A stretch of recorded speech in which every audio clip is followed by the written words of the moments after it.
प्यारी को प्यारी दगा दिलदारे, प्यारी को प्यारी दगा दिलदारे, दिल दे सरासा लगा लगाए, दिल दे सरासा लगा लगाए, प्यारी को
धीरे रीनावा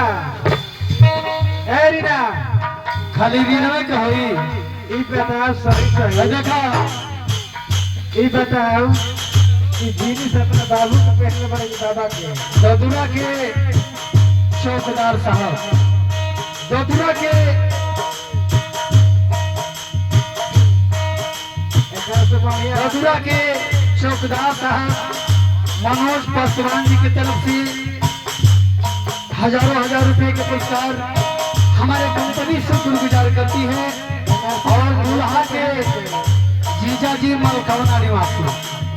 दुल्हा के जीजा जी मलखौना निवासी व्यापारी 100 रुपये के पुरस्कार हमारे कंपनी शुक्रगुजार करती है।